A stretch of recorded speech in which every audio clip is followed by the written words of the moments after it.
Bunga sudah senang. Mengapa? Karena bunga itu mengungkap janji, mengungkap pengharapan bahwa kita akan menuai buah. Tuhan tidak cari bunga, Tuhan tidak cari lip service, Tuhan tidak cari janji-janji manis, doa yang bagus-bagus, bilang mau begini, mau begitu. Tuhan tidak pedulikan semua. Tuhan cari bukti. Tuhan cari buah dari yang saya dan saudara janjikan, dari yang kita ikrarkan, dari yang kita imani dan amini. Waktu seseorang dibaptis, sebelumnya dia ditanya, apakah kamu percaya bahwa Alkitab adalah firman Tuhan? Ya. Apakah kamu percaya bahwa Yesus Putra Allah lahir dari anak darah Maria, mati disalib untuk menggantikan dosa? Ya. Ya semua. Lip service. Iya. Tuhan tanya, karena kamu bilang iya bahwa Alkitab adalah firman Tuhan, kamu sudah baca berapa kali firman Tuhan? Apa kamu sedia waktu untuk baca firman Tuhan? Waduh Tuhan, boeng Tuhan, gak ada waktu. Loh, kamu pakai waktu untuk apa saja Tuhan? Tidak ada waktu untuk baca, padahal kamu bilang di firman-Mu menentukan hidup hatimu di sini dan di sana nanti. Kenapa kamu tidak taruh perhatian? Kemarin kelas Basic Christianity dibuka untuk pertama kali. Sudah diumumkan paling sedikit 2 minggu berturut-turut. Minggu lalu saya khotbah khusus untuk mempersiapkan jemaat menaruh minat kepada kelas ini. Kemarin berapa orang yang hadir? Sudah terdekat berapa banyak orang yang hadir? Saudara-saudara, yang hadir cuma 5 plus 1 anak, 6 orang. Tentu saya hadir. Lalu Ibu Ratna hadir, dan Pak Taufik, dan Susi, dan Julie, plus Karisa. That's it. Kemarin kita belajar topik pertama tentang Alkitab adalah firman Tuhan. Saudara, berapa banyak orang yang sempatkan waktu untuk datang, belajar? Kalau orang tanya, Alkitab adalah firman Tuhan, saudara bilang iya. Dia tanya, kok bisa sih Alkitab adalah firman Tuhan? Saudara bisa jawab, mengapa? Saudara percaya Alkitab adalah firman Tuhan? Mengapa saudara percaya? Coba saudara jelaskan apa itu Alkitab artinya firman Tuhan. Saudara tahu nilainya Alkitab? Orang mati untuk Alkitab.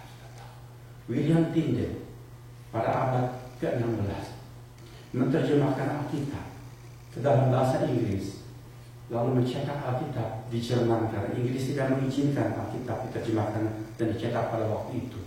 Lalu William Tyndale, karena dia begitu mencintai firman Tuhan, dia mau firman Tuhan boleh dibaca oleh rakyat jelata, bukan cuma pakai bahasa Latin dari Alkitab Vulgata, yang bisa cuma dibaca oleh romo-romo dan rahib-rahib. Rakyat yang bisa baca, belum lagi yang di pelosok-pelosok di seluruh dunia. Tyndale mau terjemahkan sebanyak-banyaknya. Saudara tahu apa yang dia alami. Oleh karena itu dia ditangkap dan dihukum mati, dibakar hidupnya untuk Alkitab. Itulah nilai Alkitab. Orang mau mati untuk Alkitab. Saudara cinta apa kepada Alkitab? Ya, kita tidak minat kepada hal-hal seperti itu. Tetapi kita percaya Tuhan tidak suka hal seperti itu. Buktikan bila Anda percaya, bayar harga untuk kepercayaan saudara. Tuhan berkata kepada orang-orang yang mau ikut dia, ribuan orang ikut dia. Tuhan berbalik, bukan kesenangan seperti pemimpin-pemimpin yang sedang kampanye didukung oleh massa begitu banyak. Tuhan malah berbalik dan Tuhan berkata, barang siapa yang mau ikut aku harus memikul salibnya. Kalau tidak mau pikul salib, kalau tidak mau ikut aku, kata Tuhan Yesus. Barang siapa yang mau ikut aku harus menghitung anggarannya. Could you pay the cost? Tuhan kan, kamu bisa bayar, kamu siap. Jangan kamu seperti membangun menara, belum kamu hitung, kamu mulai membangun. Nanti baru berdiri sekian, sudah habis uangmu, nggak bisa teruskan lagi. Lalu jadi monumen separuh jalan yang nggak jadi, bikin malu-malu saya kira Tuhan. Nggak usah. Kalau kamu mau bangun menara, duduk dulu. Sebelum kamu gali tanah, letakkan batu pertama, duduk dulu, hitung baik-baik, ambil kalkulatormu, hitung berapa anggarannya semua, apakah kamu bisa bayar atau tidak. Kalau tidak bisa bayar, lebih baik kamu tidak mulai bangun. Kamu mau pergi perang, sebelum kamu canangkan, aku mau perang, kata Tuhan, kamu hitung dulu kekuatanmu, dan kamu hitung kekuatan musuh. Kau bisa lawan dia? Kalau kamu tidak bisa lawan, lebih baik kamu cari damai dengan dia, jangan mulai perang. Kamu akan kalah habis-habisan, kata Tuhan. Hitung anggaran. Saudara, kita sudah percaya Tuhan Yesus. Kita bilang kita percaya. Kita beriman kepadanya. Apa kita membuktikan bahwa kita mengeluarkan buah-buah sesuai dengan pernyataan-pernyataan kita itu?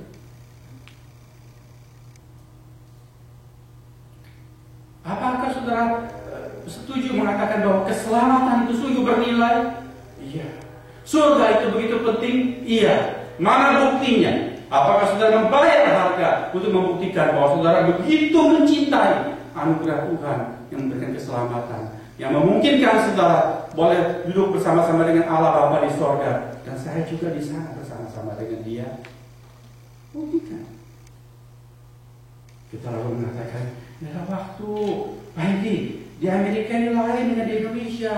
Kalau di Indonesia kita ada pembantu, ya, pulang kerja kita nggak usah cuci piring, kita nggak usah laundry, urus apa dan segala macam, nggak usah. Anak-anak ada yang jaga juga, ada papa mama dan sebagainya. Kita di sini repot, Pak Hendy. Jangan terlalu banyak menuntut. Saudara-saudara, saya beritahu ke saudara, saya bisa kasih contoh konkret. Orang di Amerika juga orang asal dari Indonesia, yang sangat sebaya dengan saudara-saudara. Dia adalah seorang ibu muda, seorang ibu rumah tangga, juga sibuk, suami dia bekerja, dia harus ngurus rumah, dia juga punya beberapa anak, tapi orang ini punya waktu untuk Tuhan. Dia mengeluarkan buah-buah yang jelas dari imannya. Dia bukan dari latar belakang keluarga Kristen. Sampai sekarang papa mamanya pun masih belum mau percaya kepada Tuhan Yesus di Indonesia. Dia datang studi ke sini. Sementara dia berada di Amerika, dia mendengar Injil. Dia percaya Tuhan Yesus. Orang itu tumbuh rohaninya luar biasa. Dia mengerti istilah kita. Dia baca kitab dengan rajin. Mungkin sudah beberapa kali dia selesai baca. Dia masih sempat ikut Bible Study Fellowship seminggu sekali. Dengan homework yang banyak dia kerjakan. Dia masih sempat ikut kegiatan-kegiatan gereja. Dan seorang yang ramah, seorang yang ceria, seorang yang lembut hatinya, seorang yang suka menolong. Dia punya waktu untuk semua itu. Kalau dia bisa, why not saudara tidak bisa? Apa kita mau mengeluarkan hasil yang seimbang dengan berkat yang Tuhan berikan? Masalahnya itu terletak pada kita. Tuhan tidak mau cari daun, Tuhan tidak cari bunga. Tuhan minta bukti. Bukti itu adalah hasil. Hasil itu adalah buah kehidupan Kristen kita. Kita mengucap syukur karena kita memiliki seorang pengantar agung. Kalau hati kita ditegur, dosa kita ditunjuk, kita jangan kecil hati. Karena Tuhan mengatakan, memang semua firman Tuhan tertulis supaya kita tidak berdosa. Tetapi kalau kita jatuh dalam dosa, kita memiliki seorang pengantara. Demikian surat 1 Yohanes. Pengantara yang agung, yang sudah menjadi pendamaian buat kita, yaitu Yesus Kristus. Dialah yang berdoa untuk kita, yang memperjuangkan perkara kita di hadapan Allah. Dia itu digambarkan dengan pengurus kebun. Ketika pemilik kebun berkata, "Tebanglah pohon ini." Buat apa dia hidup di tanah ini dengan percuma? Dalam bahasa asli, percuma di sana artinya ngabis-ngabisin berkat tanah ini. Tanah ini adalah untuk anggur. Dia itu pohon yang ada di sini, mengisap semua zat yang baik dari tanah ini, mengambil tempat yang sebetulnya bisa untuk beberapa pokok anggur yang lain di tanah di sana. Untuk apa dia mengambil tempat percuma di sana? Tebang saja. Tetapi si pengurus kebun itu berkata, "Tuhan, biarkanlah dia tumbuh tahun ini lagi. Aku akan mencangkul tanah sekelilingnya dan memberi pupuk kepadanya." Saudara, itulah berkat anugerah Yesus Kristus, juru syafaat kita, pengantara kita. Kalau bukan karena dia, barangkali sudah banyak yang mengalami penebangan. Saya mungkin sudah ditebang. Tapi Tuhan Yesus menjadi juru syafaat buat kita. Dia mengusahakan, dia membujuk Bapa supaya mengulur lagi panjang sabar anugerahnya itu. Beri lagi another chance, kesempatan ulang. Beri lagi kesempatan yang kedua dan ketiga dan seterusnya. Itulah anugerah.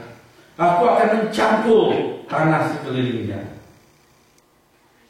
Kalau saudara atau saya adalah pohon ara itu, dicangkuli, enak nggak dicangkuli, saudara? Enak? Dicangkul itu artinya digempur, betul? Digempur. Tanah yang keras. Oh, mungkin karena tanah sudah keras, maka oksigennya nggak cukup untuk akar, perlu digemburkan. Barangkali ada batu yang keras di sana, harus dicungkil. Dan waktu itu dilakukan, itu sakit, saudara-saudara.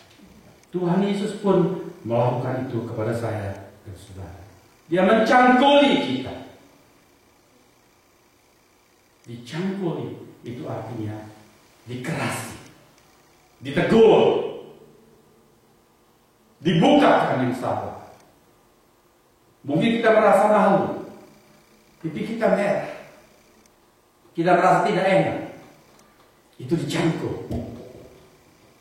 Tetapi bukan untuk dipermalukan, bukan untuk dibuat jadi susah, tetapi maksud tujuan yang baik, supaya kamu tidak hidup percuma, tidak sia-sia, tidak membuat anugerah Allah itu menjadi mubazir, useless, tapi supaya kamu dan saya berbuah. Itu maksud pencangkulan. Pelbagai cara Tuhan upayakan. Dicangkul, ditegur, dikerasi, tapi juga diberikan pupuk, diberikan ekstra berkat, diberikan yang perlu, diberikan kehangatan, diberikan kelembutan, diberikan kemesraan kasih. Itu dari Tuhan. Sudah dia menggempur, dia mengobati. Itulah firman Tuhan. Tuhan melukai, tapi juga dia mengobati dan membantu supaya bisa berhasil. Ada kanker, dioperasi, sakit, tapi kemudian diobati, dibantu supaya sembuh dan hidup lanjut, penuh berkat dan bahagia. Amin, saudara-saudara. Itulah maksud Tuhan Yesus. Lalu perumpamaan ini adalah perumpamaan yang ending. Pengurus kebun berkata, mungkin tahun depan ia berbuah, jika tidak, tebanglah dia. Saudara-saudara, pohon ara yang ditanam di kebun anggur itu akhirnya berbuah atau tidak? wallahu alam bisawab. Artinya